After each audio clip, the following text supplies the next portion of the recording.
ایک سیکنڈ چل رہا ہے.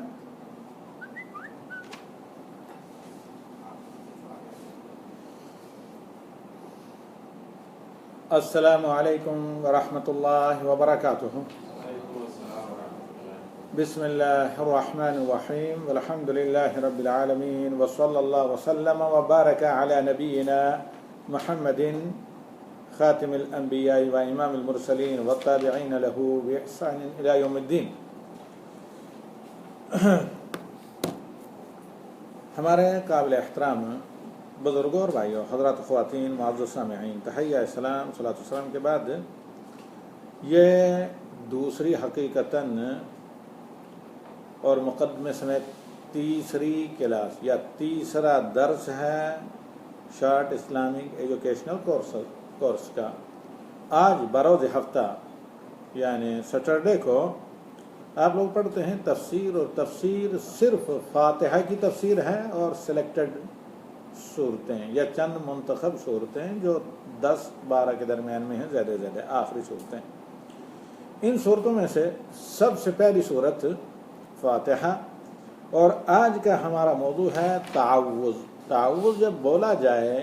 عموماً اسلامک اسٹڈی یا اسلامیات کے سبجیکٹ میں تو اس سے مراد ہوتا ہے پورا دعائیہ کلمہ اعوذ باللہ من الشیطان الرجیم. اور بسملہ جب کہا جائے یا البسملہ تو اس سے مراد ہوتا ہے، یہ نام ہے کس کا، جسے اردو میں صرف بسم اللہ کہتے ہیں، یعنی بسم اللہ الرحمن الرحیم. تو یہاں پر سب سے پہلی بات جو ہم آپ کو بتانا چاہتے ہیں وہ یہ کہ تعوذ، اللہ رب العالمین نے حکم دیا ہے اپنے بندوں کو کہ جب بھی قرآن پڑھیں تو اعوذ باللہ سے آغاز کریں. یہ ایسی صورت میں جب آپ قرآن تلاوت کے طور پر پڑھ رہے ہوں اور تعبد کی غرض سے، یعنی پورا قرآن مصحف آپ کے سامنے کھلا ہے، تو ایسی صورت میں آپ کیا پڑھیں گے، اعوذ باللہ. یہ مشروع ہے اور اللہ تعالیٰ نے اس کا حکم دیا، بلکہ وجوب کا درجہ اور مقام رکھتا ہے کہ اللہ رب العالمین نے کیا کہا، اذا قرأت القرآن فاستعذ باللہ من الشیطان الرجیم. جب آپ قرآن پڑھیں جب بھی تو اللہ کی پناہ کا مطلب اللہ کی حفاظت طلب کریں، اپنے آپ کو اللہ کے سپرد کریں شیطان کی دشمنی، اس کے شر سے جو اللہ تعالیٰ کا رد کیا ہوا شیطان ہے. اور دوسری جگہ کہا اما ینزغنک من الشیطان نزغ فاستعذ باللہ انہ هو السمیع العلیم. جب شیطان کی طرف سے کوئی بھی وسوسہ ہو تو آپ اللہ کی پناہ مانگیں، یعنی اعوذ باللہ من الشیطان الرجیم پڑھیں. اللہ ہی تعالیٰ آپ کی دعاؤں کو، فریادوں کو سننے والا، اور اللہ ہی تعالیٰ آپ کی نیت، آپ کے کاموں کو جاننے والا ہے، باخبر ہے. تو لہذا چونکہ شیطان عموماً نماز یا تلاوت قرآن کے موقع پر زیادہ حریص ہوتا ہے کہ آدمی کا دھیان ادھر ادھر جائے، وسوسے ڈالے، تو اس لیے دونوں مقامات پر شریعت نے ہر مسلمان کے لیے مشروع کیا کہ جب بھی قرآن کی تلاوت کرے تو کیا پڑھے، اعوذ باللہ من الشیطان الرجیم. اور جب بھی شیطان کی طرف سے کوئی وسوسہ ہو تو کیا پڑھے، اعوذ باللہ من الشیطان الرجیم. اور جب بھی نماز کا آغاز کرے تو فاتحہ سے پہلے شروع نماز میں، ہر رکعت میں نہیں، شروع نماز میں کیا پڑھیں، دعائے ثنا کے بعد اعوذ باللہ من الشیطان الرجیم. بلکہ زیر بہتر ہے کہ اس طرح پڑھے نبی صلی اللہ علیہ وسلم کی اقتداء کرتے ہوئے، اعوذ باللہ السمیع العلیم وبوجہہ الکریم وسلطانہ القدیم من الشیطان الرجیم من ہمزہ ونفخہ ونفثہ. تو یہ کامل یا مختصر طور پر اعوذ باللہ من الشیطان الرجیم. تو ان مقامات پر جہاں زیادہ ڈر ہے کہ شیطان پورے کے پورے عمل کو برباد کرنے کی کوشش نہ کہیں کریں، اور ہر آدمی سے محسوس کرتا ہے۔ تو اس لیے نماز کے آغاز میں بھی تعوذ کا حکم دیا شریعت نے، اور اسی طریقے سے قرآن کریم کی تلاوت کے شروع میں بھی اعوذ باللہ پڑھنے کے لیے کہا۔ اگر آدمی یکا دکا آیتیں کہیں کوڈ کرتا ہے تقریر کے دوران یا کسی بھی موقع پر، تو وہاں اعوذ باللہ پڑھنا یا بسم اللہ پڑھنا کوئی ضروری نہیں۔ آپ دیکھیں گے کہ خطبۃ الحاجہ یا تقریروں میں اللہ کے نبی صلی اللہ علیہ وسلم قرآنی آیات کو کوڈ کرتے، قرآنی آیات کو نقل کرتے تھے، یا آپ صلی اللہ علیہ وسلم کے خطوط میں قرآنی آیات لکھی گئیں تو کہیں اعوذ باللہ لکھا گیا؟ اور اسی طرح خطبۃ الحاجہ میں 3 قرآنی آیات پڑھی جاتی ہیں، تو وہاں بھی نبی صلی اللہ علیہ وسلم سے اعوذ باللہ یا ان آیات کے شروع میں بسم اللہ پڑھنا ثابت نہیں، اگرچہ بعض خطبہ عمومی ان دلائل کی روشنی میں جو قرآن کی تلاوت کے وقت تعوذ کا حکم ہے اس کو مد نظر رکھتے ہوئے کیا کرتے ہیں، خطبے کے دوران بھی اعوذ باللہ بسم اللہ پڑھتے ہیں، ورنہ جو نبی صلی اللہ علیہ وسلم کا خطبہ ہے، اتوار کے دن ہم نے آپ کو عقیدہ کے نہیں بلکہ گزشتہ ہفتے ہی کو پہلی کلاس میں خطبۃ الحاجہ جو آپ لوگوں کو پڑھایا تھا ویسے ہی نقل کیا منہ عن، جیسے نبی صلی اللہ علیہ وسلم سے ثابت ہے، اور القلم ٹیم نے اسے قلم پر PDF کی شکل میں پورے خطبے کو تخریج کے ساتھ حوالے کے ساتھ بھیج بھی دیا، یا امیج کی شکل میں یا پھر PDF فارمیٹ کی شکل میں۔ تو لہذا آدمی جب بھی نماز پڑھے یا جب بھی قرآن کی تلاوت کا آغاز کرے تو اعوذ باللہ پڑھے۔ رہا مسئلہ بسم اللہ کا، بسم اللہ اس میں کوئی شک نہیں، بالاتفاق یہ قرآن کی آیت ہے، کیونکہ سورہ نمل کے اندر جو موجود ہے قرآنی آیت ہے۔ سورتوں کے شروع میں یہ آیت ہے قرآنی، یہ صرف دعا ہے، یہ اہل علم کے درمیان میں مختلف ہی ہے۔ اس میں راجح 2 قول ہیں۔ پہلا یہ قول کہ یہ ایک مستقل آیت ہے، سورتوں کا حصہ نہیں ہے، اور دوسرا قول یہ ہے کہ یہ ہر سورت کا حصہ، بلکہ یہ کہا کیا کہ یہ فاتحہ کا، دیگر سورتوں کا تو نہیں لیکن وہ فاتحہ کا حصہ ہے۔ اس سلسلے میں واللہ عالم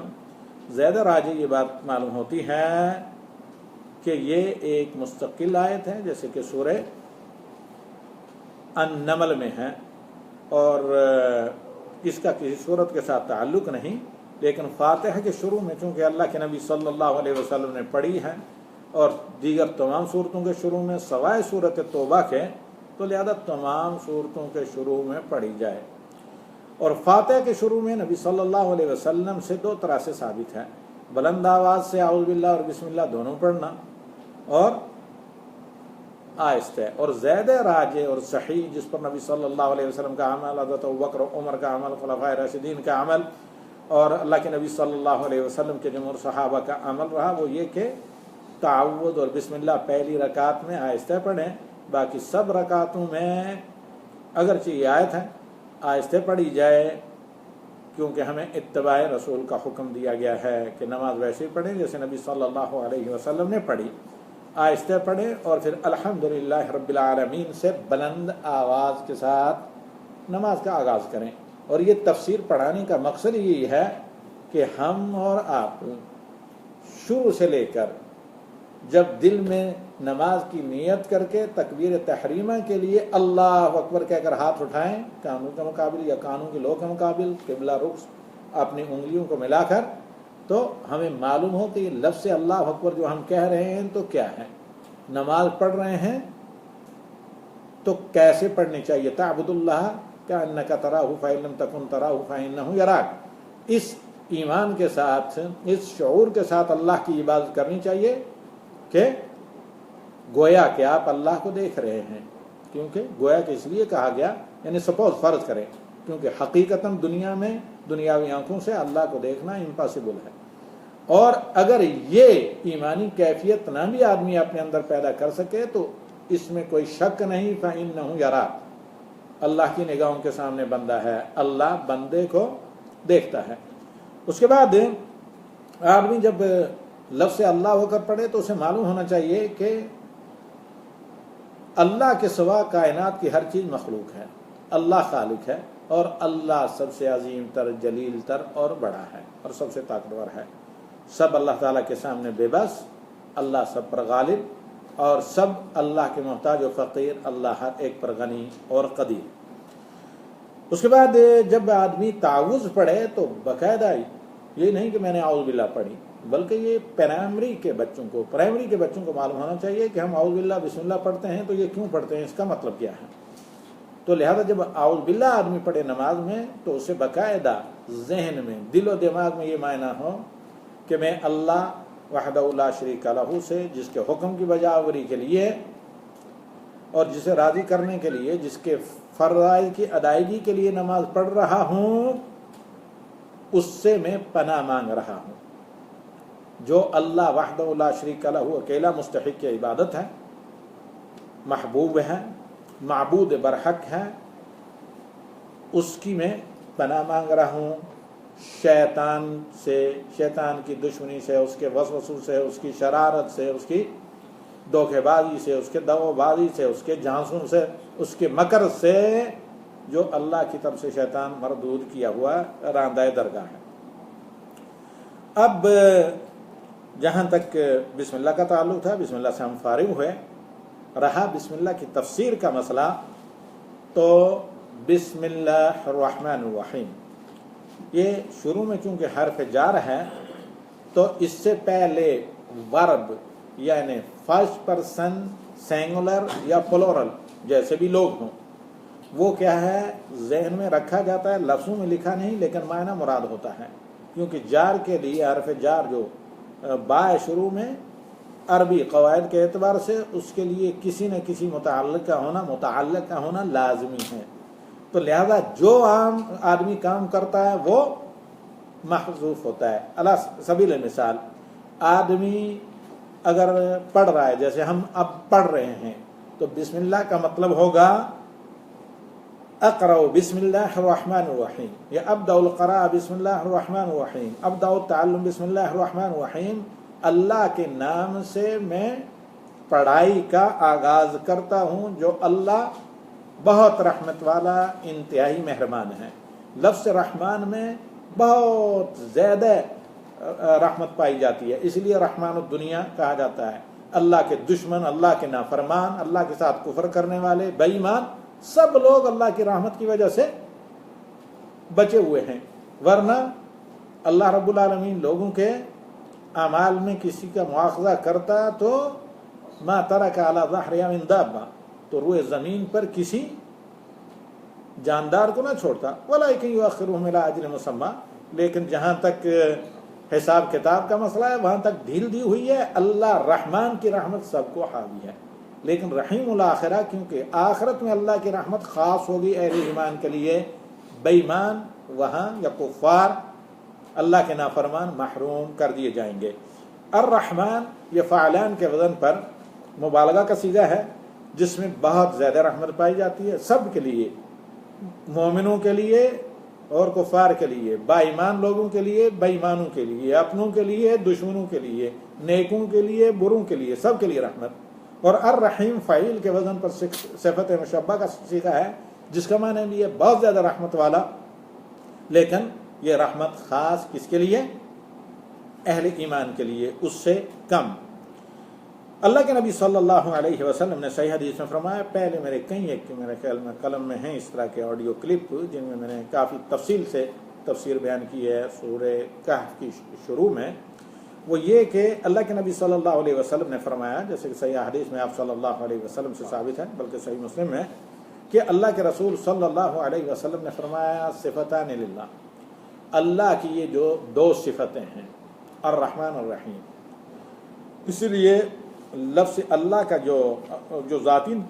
نام ہے اللہ تعالیٰ کا، جس کا معنی ہوتا ہے مستحق عبادت، اور اس قدر محبوب اور پیاری ذات کہ اس کی محبت میں کوئی چیز اس درجے کو نہ پہنچے، نہ اولاد، نہ مال، نہ جائیداد، نہ دنیا کی تجارت اور ٹھاٹ پاٹ، کوئی بھی چیز، نہ اپنی جان۔ اور رحمان بہت زیادہ مہربان، الرحیم اللہ تعالیٰ رحمت کرنے والا۔ تو اللہ کے نبی صلی اللہ علیہ وسلم فرماتے ہیں کہ ان دو صفتوں کے وسیلے سے جب بھی اللہ تعالیٰ سے مخلصانہ طور پر دعا کی جائے تو وہ دعا کبھی رد نہیں ہوتی. اس لیے اللہ کے رسول صلی اللہ علیہ وسلم کی دعاؤں میں آپ دیکھیں، غم میں، تکلیف میں، پریشانی میں کیا کہا کرتے تھے؟ جی یا اللہ یا رحمان یا رحیم، یا اسی طرح دیگر صفات، یا حی یا قیوم برحمتک استغیث، اور یا رحمان الدنیا و رحیم الآخرہ. تو متعددہ حدیث ہیں جن سے یہ ثابت ہوتا ہے کہ اللہ تعالیٰ نے جو قرآن کریم میں کہا ہے وَلِلَّهِ الْأَسْمَاءُ الْحُسْنَى فَادْعُوهُ بِهَا، کہ اللہ ہی کے ڈیوائن نیم اسماء حسنہ ہیں جن کے ذریعے تم اللہ سے دعائیں مانگا کرو. تو ان میں سر فہرست کون سے اسماء آتے ہیں؟ اللہ، الرحمن، الرحیم. آج ہم اسی پر اکتفا کرتے ہیں. آئندہ ہفتہ الحمدللہ فاتحہ کی تفسیر نام کے ساتھ کہاں تک لے کر چلیں گے؟ آیت نمبر 6 تک.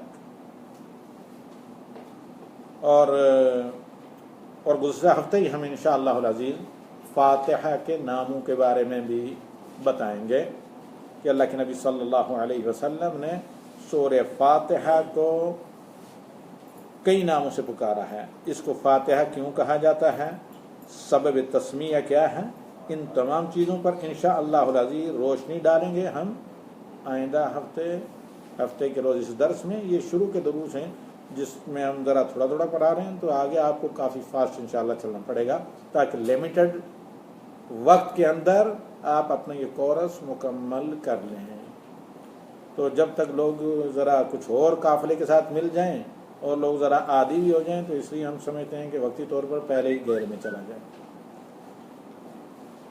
الحمدللہ الذی بنعمتہ تتم الصالحات. یوٹیوب میں دیکھیں